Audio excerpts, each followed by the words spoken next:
ونستغفره ونعوذ بالله من شرور أنفسنا ومن سيئات أعمالنا من يهده الله فلا مضل له ومن يضلل فلا هادي له وأشهد أن لا إله إلا الله وحده لا شريك له وأشهد أن محمدا عبده ورسوله اللهم صل وسلم وبارك على محمد وعلى آله وأصحابه ومن اهتدى بهديه واستنى بسنته إلى يوم الدين أما بعد.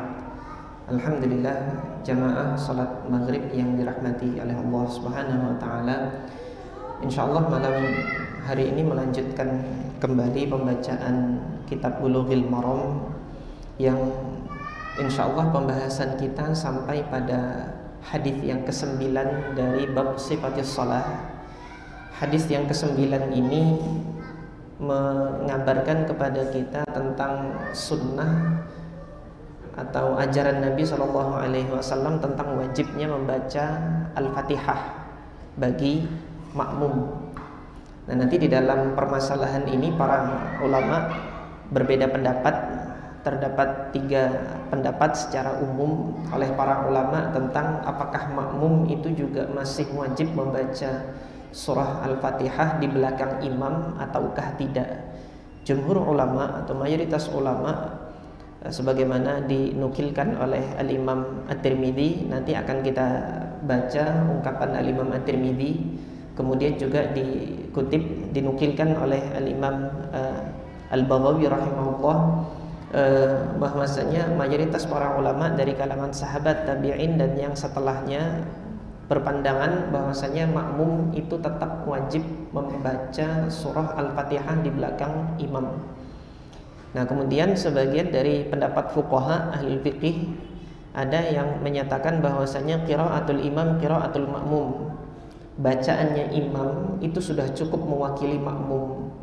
Ini disampaikan atau dipegang oleh para fuqaha Kufah, fuqaha ahlur ra'yi, yang pada umumnya mereka adalah para fuqaha ahli fikih dari mazhab al-Imam Abu Hanifah rahimahumullahu jami'an. Nah, sebelum kita membahas lebih lanjut tentang permasalahan ini, kita baca terlebih dahulu hadis Ubadah ibn Samit radhiyallahu taala anhu. Qala al-Hafidz Ibnu Hajar rahimahullah wa an Ubadah ibn Samit radhiyallahu an, diriwayatkan dari Ubadah ibn Samit radhiyallahu an, qala Rasulullah sallallahu alaihi wasallam, Rasulullah sallallahu alaihi wasallam bersabda, la salata liman lam yaqra bi ummil qur'ani. Al-hadits muttafaqun alaih. Tidak ada salat, kata Nabi, liman lam yaqra bi ummil qur'an, bagi mereka yang tidak membaca Ummul Quran. Al-hadis muttafaqun alaih. Hadis ini disepakati, artinya dengan redaksi ini adalah redaksi yang disepakati kesahihannya oleh Al-Imam Al-Bukhari dan Al-Imam Muslim di dalam sahih mereka berdua. Keduanya, yakni Al-Imam Al-Bukhari juga Al-Imam Muslim, meriwayatkan hadis ini dari satu jalur yang sama, yaitu jalur Imam Sufyan ibn Uyainah an Al-Imam Muhammad ibn Muslim ibn Shihab Az-Zuhri, Al-Imam Az-Zuhri dari Al-Imam Mahmud ibn Rabi' dari Ubadah ibn Samit radhiyallahu ta'ala anhu. Ini jalur yang ditempuh oleh Al-Imam Al-Bukhari dan Al-Imam Muslim di dalam sahih mereka berdua, dan ini adalah jalur yang disepakati kesahihannya. Nah, nanti Al-Hafidz Ibnu Hajar rahimahullah membawakan 2 redaksi yang lain dari hadis Ubadah ibn Samit ini, yang beliau bawakan untuk menjelaskan makna dari hadis Ubadah ibn Samit yang pertama tadi. Jadi ada beberapa redaksi yang diriwayatkan dari jalur yang lain yang berbeda, yang isinya nanti akan saling melengkapi dan menjelaskan makna dari hadis utama di dalam bab ini. Ucapan Nabi la salata. Nah, ini kan kalau di dalam kaidah bahasa Arab enggak apa-apa. Di dalam kaidah bahasa Arab ada dinamakan penafian ini, huruf lam ini untuk menafikan. Nah, ketika dikatakan la sholata, tidak ada sholat, itu yang dinafikan adalah yang dinafikan apakah sahnya sholat itu dinafikan sehingga batal sholat, atau yang dinafikan itu adalah kesempurnaan sehingga sholat masih sah namun tidak sempurna. Nah ini dalam hadis Nabi seringkali Nabi SAW menyampaikan dengan ungkapan diksi yang seperti ini. Ketika Nabi mengatakan la imana liman la amanata lahu, tidak ada keimanan bagi yang tidak menjalankan amanat. Nah, ketika Nabi mengatakan tidak ada iman gitu, apakah keimanan dinafikan secara keseluruhan sehingga mereka yang tidak menjalankan amanat itu sudah pasti kafir, keluar dari Islam? Kan tidak demikian. Tapi makna dari la imana liman la amanata lahu, tidak ada keimanan bagi yang tidak menunaikan amanat. Ini maknanya penafian kesempurnaan, sehingga tidak sempurna iman seseorang yang dia belum menunaikan amanat, tetapi belum kafir. Jadi tidak dinafikan secara keseluruhan. Kemudian la yu'minu ahadukum gitu kan. Tidak beriman salah seorang dari kalian, kata Nabi SAW. Hatta yuhibba li akhihi ma yuhibbu li nafsihi, sampai dia mencintai saudaranya sebagaimana dia juga mencintai dirinya sendiri. Nah, sekarang ketika seorang mukmin dia memusuhi saudaranya, ada ketidaksepahaman dia dengan muslim yang lain dalam 1, 2, 3 perkara, sehingga kemudian dia tidak teguran dalam beberapa hari gitu. Apakah ini menafikan keimanannya secara keseluruhan atau menafikan kesempurnaan imannya? Nah, yang disampaikan oleh para ulama bahwasanya penafian ini adalah penafian kesempurnaan. Jadi imannya itu kurang sempurna ketika dia belum mencintai saudaranya itu sebagaimana dia mencintai dirinya sendiri. Jadi demikian. Nah, sekarang ketika dikatakan la sholata, tidak ada sholat, apakah maknanya itu juga sama dengan redaksi hadis Nabi yang lain la imana tadi, yang dinafikan adalah kesempurnaan. Jadi sehingga ketika orang yang sholat dia tidak membaca Al-Fatihah, sholatnya tetap sah, tapi gitu kan, kurang sempurna gitu kan. Nah, ini nanti yang menjadi perdebatan di kalangan para fuqaha, sehingga sebagian fuqaha nanti ada yang berpendapat makmum itu nggak apa-apa nggak baca Al-Fatihah. Ini pendapatnya para ulama Hanafiyah atau para ulama Ahlul Ra'yi. Nanti akan kita sampaikan penukilan khilaf yang disampaikan oleh Al-Imam Al-Baghawi rahimahullah dalam kitab beliau Syarhus Sunnah. Nah, untuk menegaskan bahwasanya penafian la sholata, tidak ada sholat, ini yang dimaksud adalah sahnya sholat, sihhatus sholat. Jadi maksud la sholata itu tidak ada sholat yang sah. Untuk menegaskan makna ini, Al-Hafidz Ibnu Hajar membawakan riwayat dari Al-Imam Ibnu Hibban dan Al-Imam Ad-Daruqutni rahimahumallah, yang redaksinya la tujzi'u sholatun, tidak sah suatu sholat, la yuqra'u fiha bi fatihatil kitab, ketika tidak dibaca di dalamnya Fatihatul Kitab, yaitu ketika tidak dibaca di dalamnya surah Al-Fatihah. La tujzi'u, enggak sah.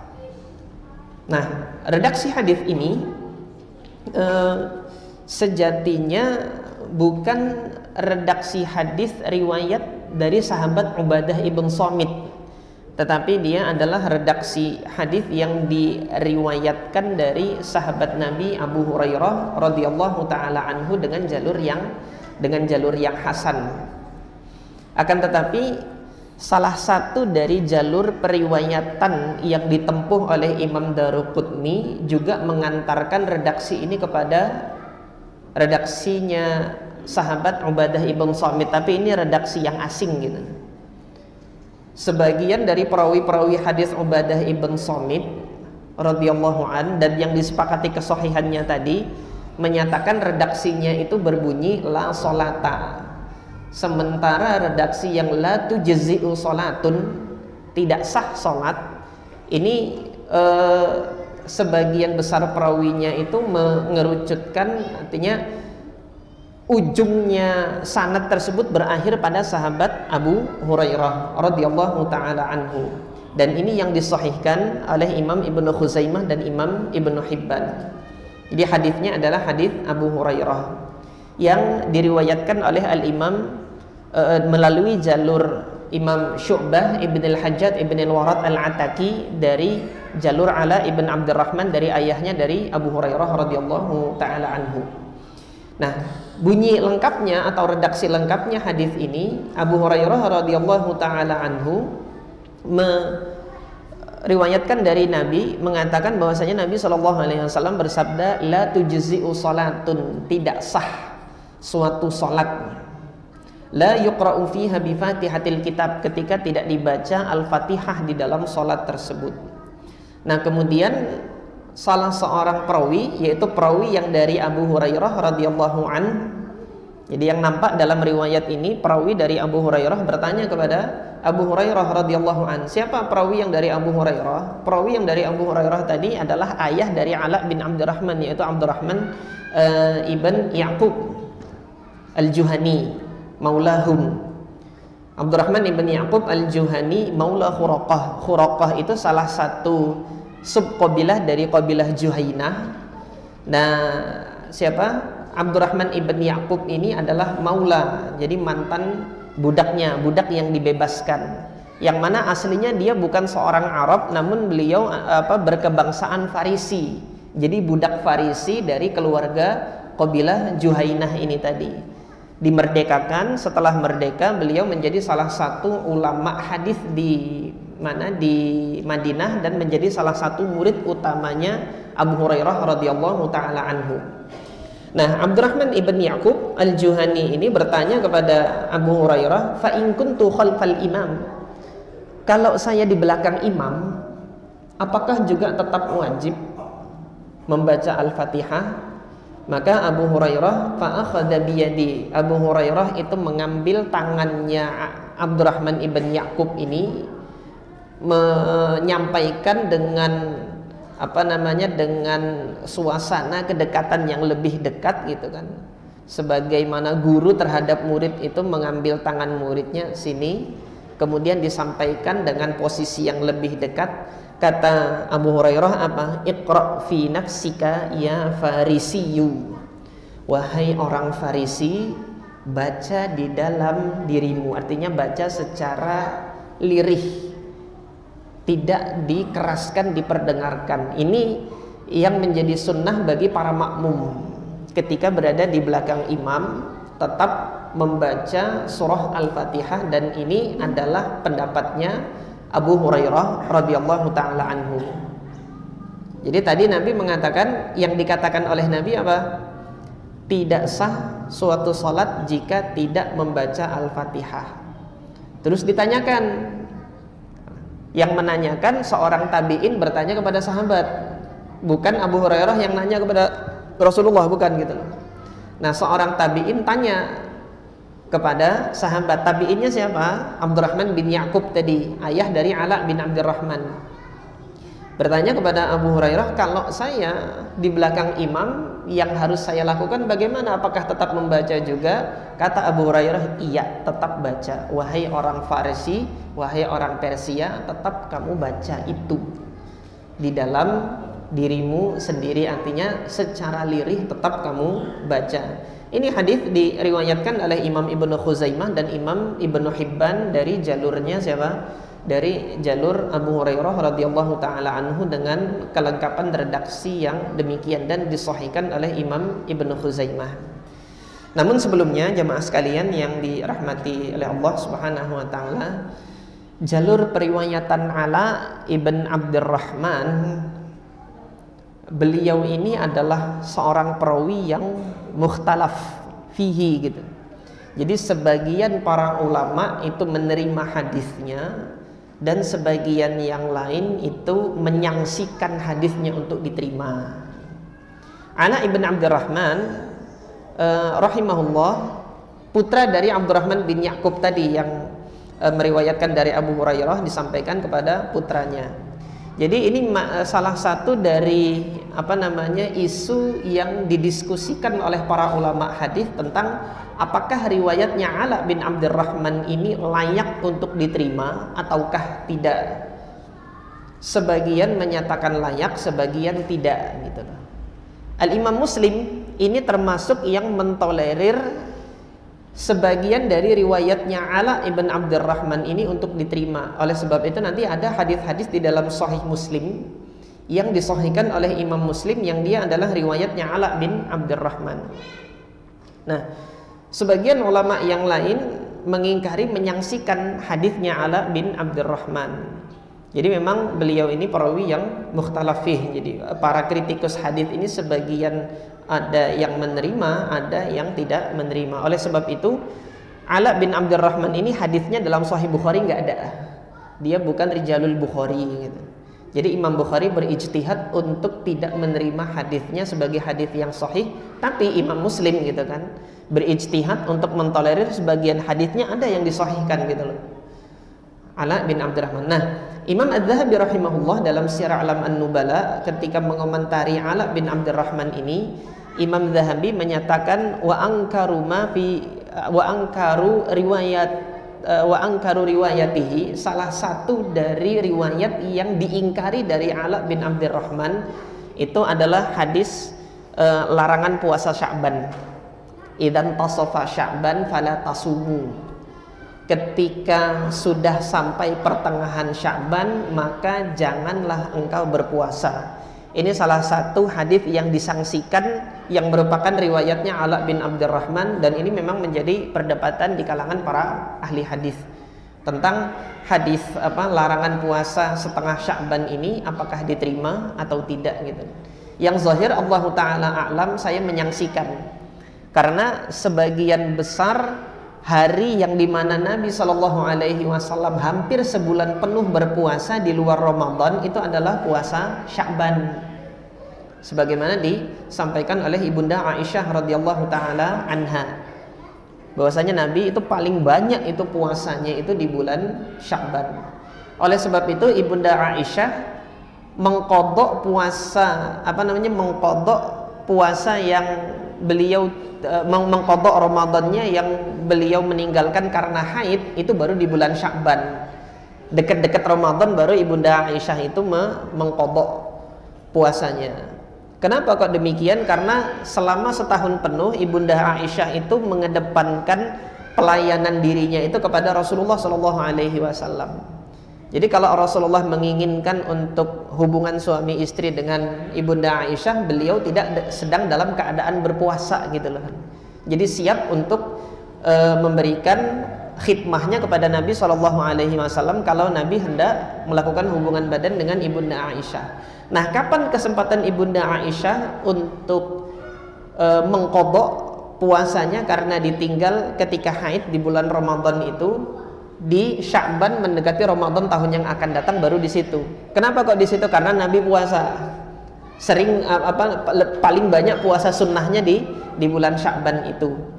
Nah, jadi berdasarkan kebiasaan Nabi ini, saya pribadi menyangsikan riwayatnya Ala bin Abdurrahman untuk larangan puasa nisfu Sya'ban itu, idzan tasafa Sya'ban fala tasumu. Tapi yang demikian ini masih perdebatan di kalangan para ulama hadis. Mungkin antum akan mendapati asatidzah yang lain berpendapat yang berbeda dengan yang saya dengan pandangan saya ini tadi.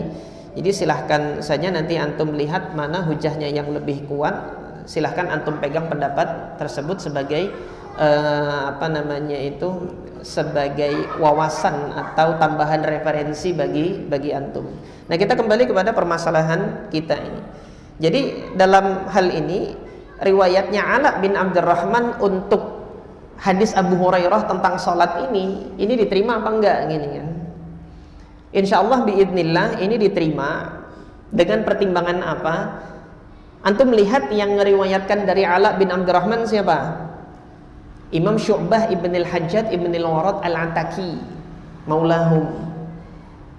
Imam Syu'bah ini punya satu manhaj, satu metode di dalam penerimaan hadis, annahu la yarwi illa an thiqah, bahwasanya prinsipnya Syu'bah itu tidak meriwayatkan kecuali dari yang thiqah. Maka ketika beliau meriwayatkan suatu hadis dari seorang perawi gitu kan, maka hadis dari perawi tersebut adalah perawi yang beliau thiqahkan. Yang beliau thiqahkan itu dinilai thiqah atau dinilai hadisnya ini layak untuk diterima gitu loh. Nah, ini sudah pernah saya sampaikan kaidah ini ketika kita membahas hadis azan di telinga bayi dulu. Antum yang hadir di majelis ini mungkin masih ingat, sanad periwayatan hadis azan di telinga bayi itu kan ada perawi yang lemah namanya Asim ibn Ubaidillah. Nanti antum kalau coba searching di di medsos, di YouTube, pandangan asatidzah tentang hadis azan di telinga ini kebanyakan azan di telinga bayi yang baru lahir, kebanyakan mereka melemahkan, ini hadis lemah, nggak boleh diamalkan gitu. Saya nggak mengazankan anak saya yang baru lahir itu, karena di dalamnya ada perawi yang namanya Asim bin Ubaidillah al-Umari. Beliau perawi yang lemah, tapi perlu diketahui bahwasanya tidak serta-merta dengan keberadaan seorang perawi yang lemah hadis itu bisa kita hukumi lemah. Lihat dulu perawi yang setelahnya ngeriwayatkan siapa. Perawi yang dia punya prinsip selektif dalam memilih riwayat atau tidak. Nah, di antara para perawi-perawi yang dia memiliki prinsip untuk selektif memilih riwayat, Imam Syu'bah ibn al-Hajjaj, annahu la yarwi illa an thiqah, kemudian Imam Malik ibn Anas, kemudian tabaqat setelahnya itu adalah Imam Abdurrahman ibn Mahdi, dan kemudian al-Imam Yahya ibn Sa'id al-Qattan. Untuk hadis azan di telinga bayi yang baru lahir, yang meriwayatkan dari Asim bin Ubaidillah itu adalah Imam Sufyan Ats-Tsauri, dan dari Imam Sufyan Ats-Tsauri ada dua imam yang selektif ini tadi, yang namanya siapa? Abdurrahman ibn Mahdi dan Yahya ibn Sa'id al-Qattan. Jadi secara singkatnya, Yahya ibn Sa'id al-Qattan dan Abdurrahman ibn Mahdi ini telah memilihkan untuk kita dari sekian riwayat-riwayat hadisnya Asim bin Ubaidillah yang banyak lemah ini, satu ini yang bisa ditolerir untuk diterima, yaitu apa? Azan di telinga bayi yang baru lahir itu.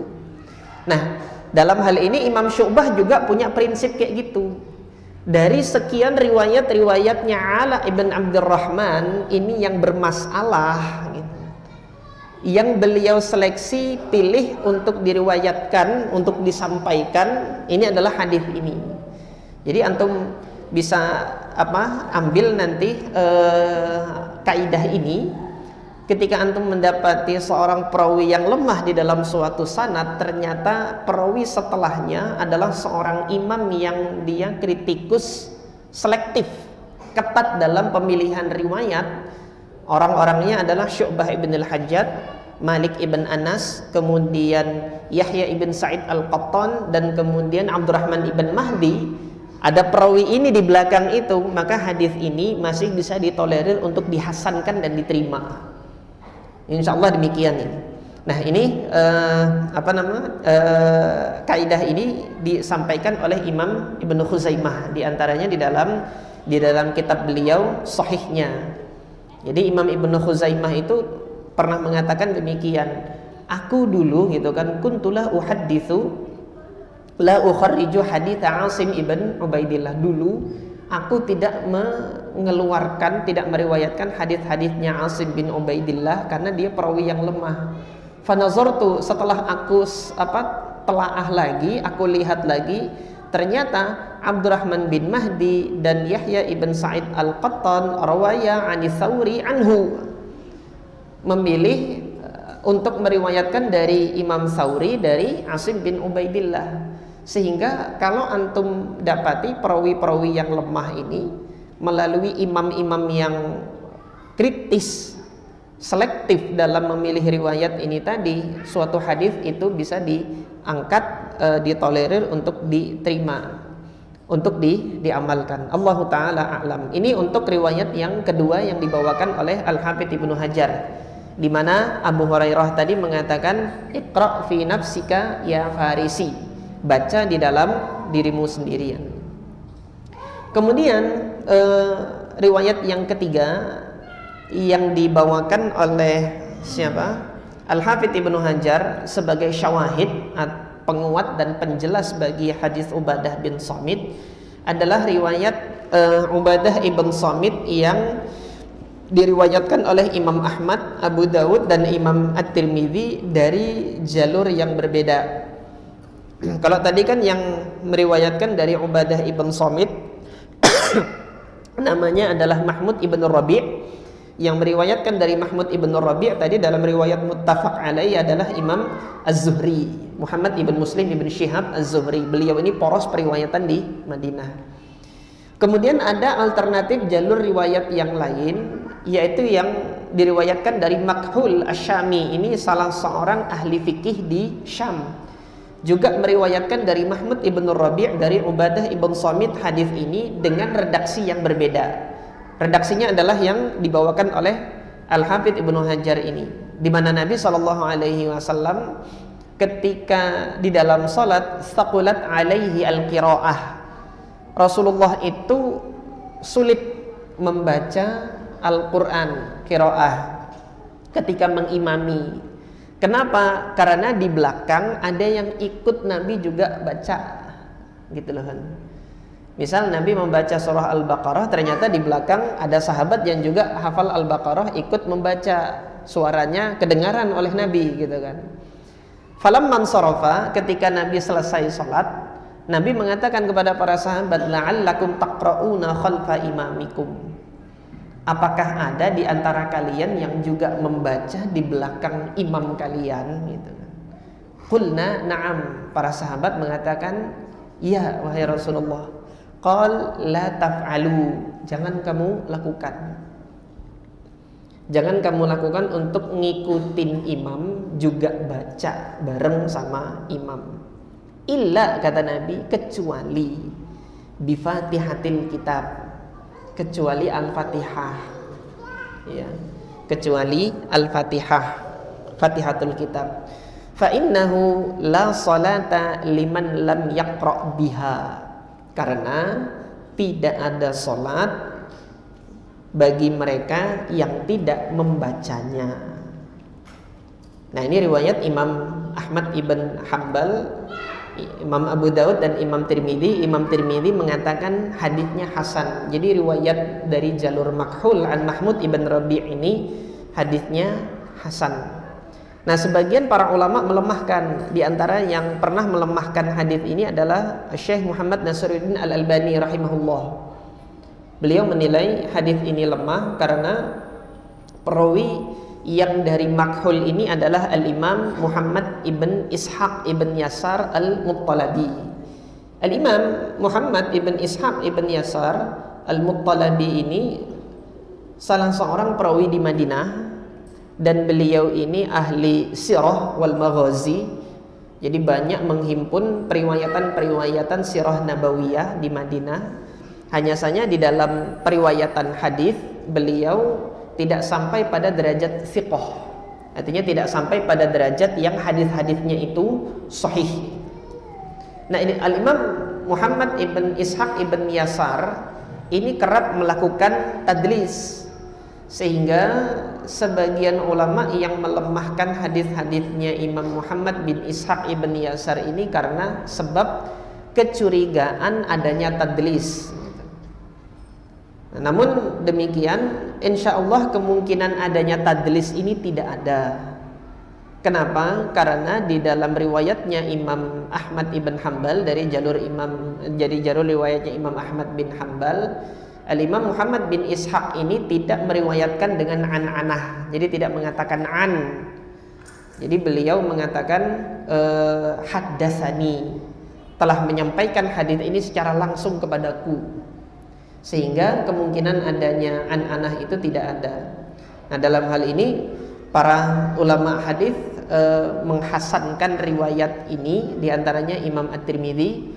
Kemudian Imam Ad-Daruqutni juga menyatakan isnaduhu hasan, sanadnya adalah hasan, sehingga bisa diterima riwayat redaksi hadis yang ketiga yang dibawakan oleh Al-Hafidz Ibnu Hajar ini, yang mana Nabi melarang para makmum itu untuk membaca mengikuti imam tetapi Nabi tidak melarang makmum itu membaca Al-Fatihah.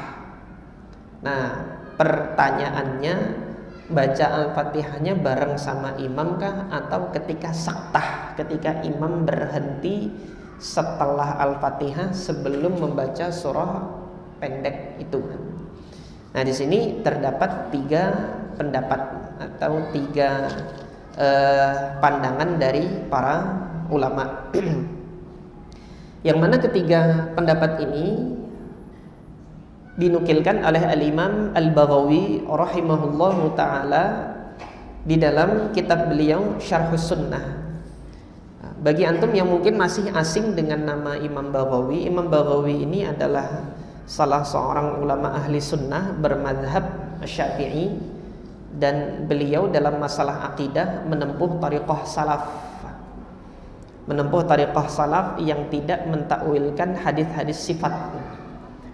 Jadi beliau dalam kitab Syarhus Sunnahnya, juga dalam tafsir beliau Ma'alimut Tanzil, itu ketika melewati dalil-dalil tentang sifat-sifat Allah Azza wa Jal, Imam Al-Baghawi itu menyatakan sebagaimana yang dinyatakan para ulama salaf, amirruha kama ja'at, perlakukanlah dalil-dalil tersebut sebagaimana datang. Jadi imani sebagaimana dikabarkan dan tidak terjerumus kepada perdebatan mengenai makna yang ada di balik dalil-dalil tentang sifat-sifat Allah tersebut. Ketika dikabarkan di dalam Al-Quran maupun di dalam hadis Nabi bahwasanya Allah beristiwa di atas arsy, sudah imani Allah beristiwa di atas arsy. Tariqah yang saya pilih menerjemahkannya pun nggak boleh. Ya, sebagian asatidzah ada yang menerjemahkan istiwa itu dengan bersemayam. Ini juga bagian dari takwil gitu loh. Saya nggak milih itu, tanpa mengurangi rasa hormat saya dengan para asatidzah yang mungkin menerjemahkan istiwa itu dengan semayam. Nggak boleh menerjemahkan. Siapa yang melarang untuk menerjemahkan ini? Tariqahnya Imam Abul Abbas Ibnu Suraij rahimahullah. Jadi Al-Imam Abul Abbas Ibnu Suraij rahimahullah itu beliau punya risalah tentang pokok keimanan Ahlus Sunnah, termasuk di dalam kaidah mengimani dalil-dalil sifat Allah itu tetap diimani sebagaimana dikabarkan, tidak mentakwilkan. Nah, sebagian dari kaum muslimin kan mentakwilkan bahwasanya Allah istiwa di atas arsy itu berarti Allah menguasai arsy gitu. Nah, saya tidak memilih tariqah tersebut. Yang saya imani adalah saya mengimani sebagaimana yang Allah kabarkan. Nah, dalam perkara ini jamaah sekalian yang dirahmati oleh Allah Subhanahu wa taala, tugasnya seorang mukmin itu mengimani sebagaimana Allah kalamkan di dalam surah Ali Imran. Allah berkalam, warasikhuna fil ilmi yaquluna amanna bihi kullum min 'indi rabbina. Orang-orang yang rasikh ilmunya, mendalam ilmunya, mereka cukup mengatakan amanna bihi, kami beriman kepadanya gitu. Kami beriman kepadanya. Jadi mengimani semua dalil-dalil yang sampai kepada kita dan tidak menghabiskan waktu untuk berdebat mencari tahu makna yang ada di balik itu, karena Allah dan Rasulnya memang merahasiakan hal tersebut gitu loh. Merahasiakan kaifiat bagaimananya itu dirahasiakan oleh Allah Subhanahu wa taala. Nah, nanti sebagian kaum muslimin berdebat gitu kan. Oh, nanti kalau Allah begini kan berarti begitu. Kalau ini begini dan nanti begitu. Itu nanti berlanjut terus, nggak selesai-selesai perdebatan itu gitu kan. Sebagai tugas yang ditugaskan kepada kita sebagai seorang mukmin hanya mengimaninya, sudah selesai, tidak memperdebatkannya. Ini yang Allah Subhanahu wa taala kalamkan. Sampai jadi di dalam sederhananya di dalam mengimani nusus-nusus sifat itu, ini sebagaimana kita mengimani alif lam mim. Ada nggak Nabi pernah mengabarkan makna dari alif lam mim. Gak ketemu antum dalam hadis yang sahih. Nah terus sikap kita bagaimana? Imani itu bahwasanya itu kalam Allah, selesai. Kita diminta oleh Allah untuk mengimani. Kita tidak diminta oleh Allah untuk mencari tahu makna yang ada di balik itu, enggak. Karena tidak diperintahkan itu, maka janganlah buang-buang tenaga dan buang-buang waktu untuk memperdebatkan hal tersebut gitu. Dan nanti mencela mukmin satu dengan yang lain karena perbedaan masalah thariqah yang demikian ini. Maka yang saya ajak bagi kaum muslimin sebagaimana diajak oleh Imam Al-Baghawi ini, saya serukan kepada kaum muslimin untuk mengimani dalil-dalil tentang sifat ini sebagaimana para salaf dahulu mengimaninya. Cukup imani sebagaimana dikabarkan dan tidak menyibukkan diri dengan perdebatan. Ini yang disampaikan oleh Al-Imam Al-Baghawi. Nah, Al-Imam Al-Baghawi rahimahullah dalam syarah sunnahnya menukilkan 3 pendapat para fuqaha mengenai apakah makmum itu wajib membaca Al-Fatihah atau tidak. Pendapat yang pertama, fadhahaba jama'atun ila ijabiha. Pendapat yang pertama wajib. Sawa'an jaharal imamu au asarra. Sama halnya baik ketika imam itu memimpin di dalam salat-salat jahriyah atau salat-salat sirriyah. Salat jahriyah itu ketika imam membaca diperdengarkan kepada makmum. Itu salat maghrib, isya dan subuh. Dan juga demikian dalam salat-salat sirriyah yang tidak dibaca jahar, zuhur dan asar. Makmum itu tetap wajib untuk membaca. Nah, kata Imam Al-Baghawi, para ulama yang berpendapat demikian mengatakan fa'in amkanahu an yaqra'a fi saktatil imam. Kalau dimungkinkan bagi makmum untuk membacanya ketika imam itu selesai Al-Fatihah sebelum memulai bacaan surah, maka disitulah tempatnya. Wa illa, jika tidak, dia membacanya nanti bersama dengan imam itu boleh. Wa illa qara'a ma'ahu, yaitu membacanya ketika imam membaca di depan. Jadi imam baca Al-Fatihah, makmum di dalam hati di belakang itu membaca Al-Fatihah, di situ tempatnya. Jadi ada 2 tempat. Ini bagi pendapat yang pertama. Siapa saja para ulama yang berpendapat ini dari kalangan para sahabat? Yang pertama Umar ibn al-Khattab, kemudian Utsman ibn Affan, kemudian Ali bin Abi Thalib, Abdullah ibn Abbas, dan kemudian Mu'ad ibn Jabal dan Ubay ibn Ka'ab radhiyallahu ta'ala anhu. Ada 6 sahabat yang didapati riwayatnya berpendapat demikian, tetap makmum itu wajib membaca.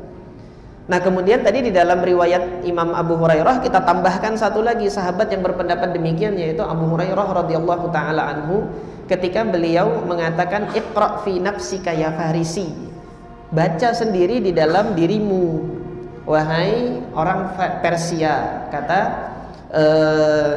siapa? Abu Hurairah radhiyallahu taala anhu.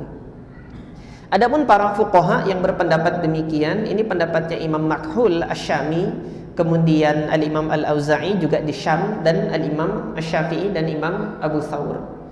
Jadi berpendapat wajib bagi makmum itu untuk membacanya, dan ini pendapat jumhur, pendapat ahli hadis. Sebagian para fuqaha ahli hadis pandangannya adalah demikian, termasuk Al-Imam Al-Bukhari rahimahullah di dalam kitab beliau. Jadi Imam Bukhari itu menyusun kitab khusus untuk pembahasan ini, namanya Al-Qira'ah Khalfal Imam, membaca di belakang imam. Nah, pandangan yang kedua, pendapat yang kedua, dibaca pada saat sholat-sholat sirriyah saja. Jadi makmum wajib baca ketika di sholat sirriyah, yaitu sholat zuhur dan sholat asar. Ketika sholat jahriyah, maghrib, isya dan subuh tidak ada kewajiban di situ. Ini pandangan yang kedua. Wa dhahaba qaumun ila annahu yaqra'u fi ma asarral imam fihi al-qira'ah wa la yaqra'u fi ma jahar. Jadi makmum ini membaca ketika imam melirihkan bacaan sholatnya, dan tidak wajib membaca ketika imam menjaharkan bacaannya. Ini pendapat yang kedua. Siapa saja para ulama yang berpendapat demikian dari kalangan para sahabat Abdullah ibnu Umar radhiyallahu taala anhu. Ini salah satu dari dua riwayat dari beliau. Riwayat yang kedua, Abdullah bin Umar, ini nanti adalah pandangan yang ketiga, yang mana Abdullah bin Umar itu mengatakan qiraatul imam, qiraatul makmum, bacaan imam itu adalah bacaan bagi makmum, mencukupkan makmum gitu. Yang sudah dibaca oleh imam dicukupkan kepada makmum. Idza shalla ahadukum khalfal imam fahasbuhu qiraatul imam, kata Abdullah ibn Umar. Jadi ada dua pendapat dari Abdullah ibn Umar. Dan pandangan yang kedua ini adalah pandangannya Imam Malik. Dari fuqaha arba'ah itu Imam Malik berpendapat wajib membaca bagi makmum untuk sholat-sholat sirriyah saja, zuhur dan asar. Tapi ketika imam itu membaca dalam sholat jahriyah, maghrib, isya dan subuh yang diperdengarkan di belakangnya, boleh bagi makmum untuk tidak membaca Al-Fatihah di belakang. Ini diantara fuqahanya adalah Imam Malik ibn Anas, dan sahabatnya tadi siapa? Sahabat Abdullah ibn Umar radhiyallahu taala anhuma. Nah, sampai di sini jamaah sekalian yang dirahmati oleh Allah, kita akan lihat ini. Abdullah ibn Umar itu memang muftinya Madinah, dan semua fikih-fikihnya ahli Madinah nanti terkumpul di Imam Malik menjadi madhab Malik gitu loh. Madhab Malik nanti basisnya itu adalah fatwanya para mufti Madinah dari kalangan sahabat dan tabi'in. Sementara Imam Syafi'i, coba kita lihat tadi ya, sahabat yang berpendapat ada Abdullah bin Abbas. Abdullah bin Abbas itu muftinya Mekah.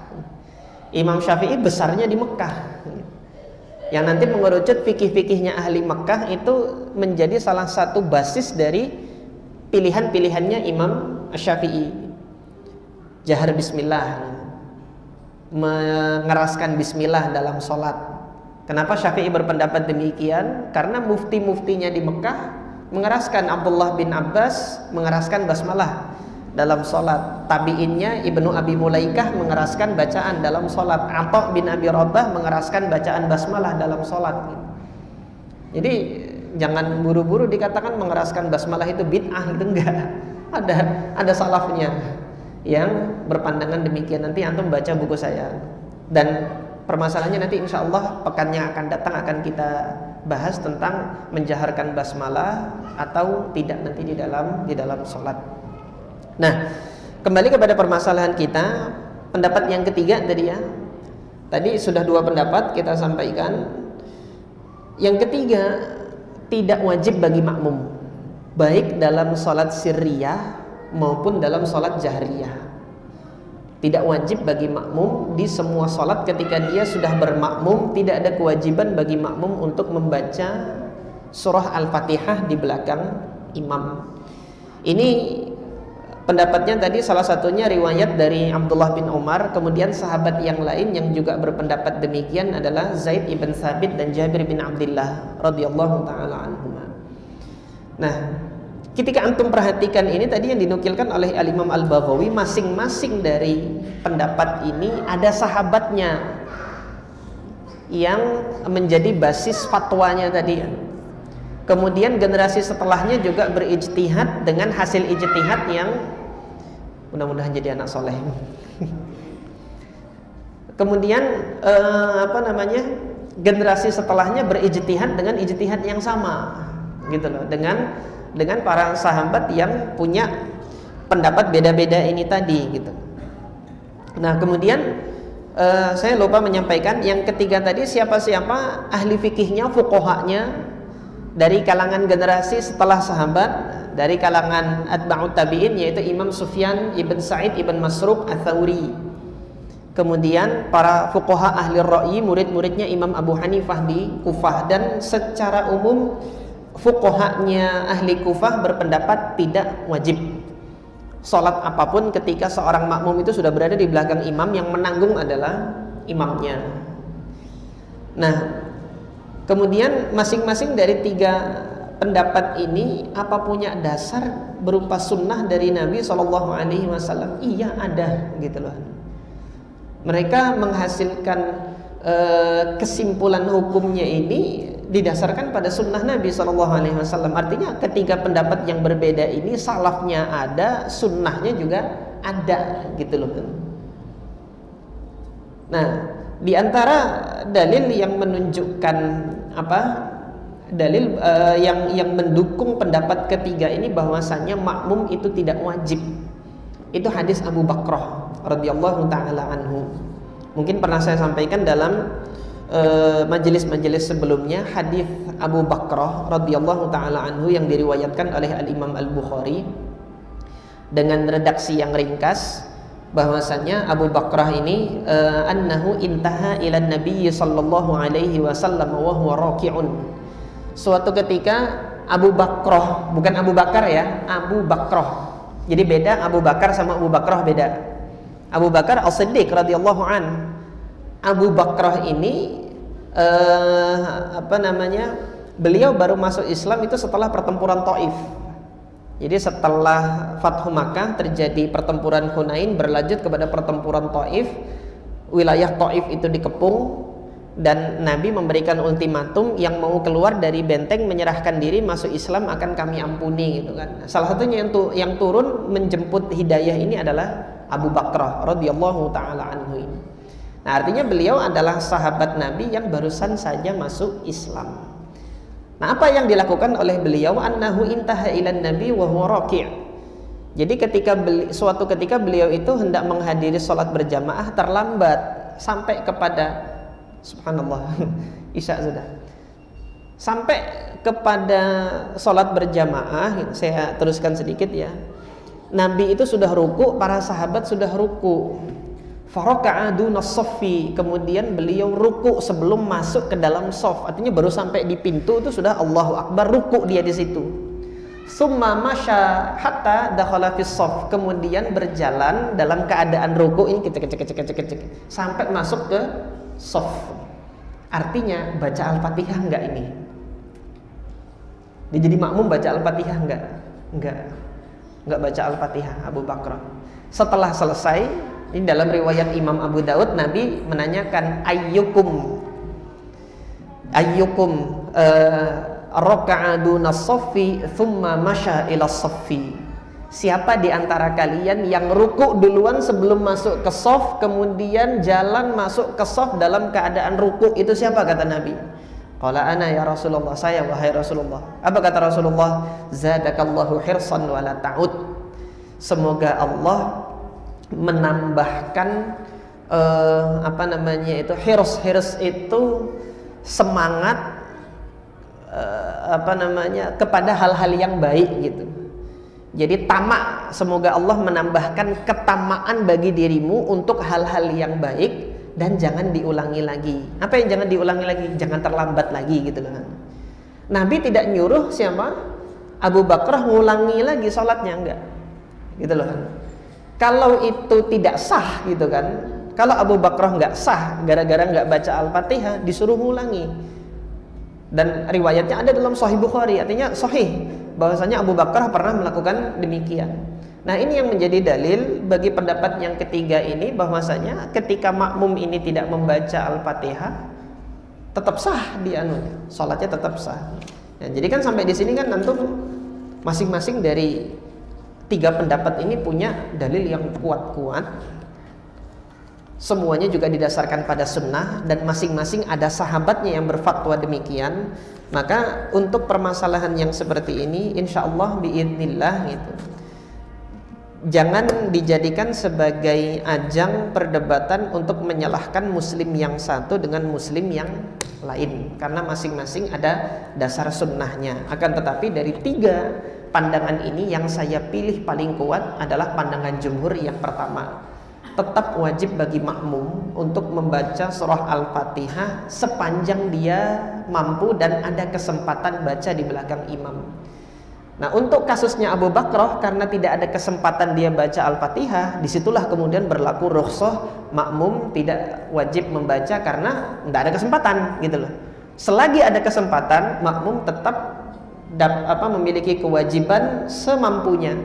Jadi nanti ketika makmum ikut imam di belakang, sudah membaca Al-Fatihah, tahu-tahu imam sudah rukuk padahal baru sampai iyyaka na'budu wa iyyaka nasta'in, ikut imam untuk rukuk, dan dia tidak diwajibkan untuk menyelesaikan Al-Fatihahnya karena dia sudah membaca Al-Fatihah semampunya.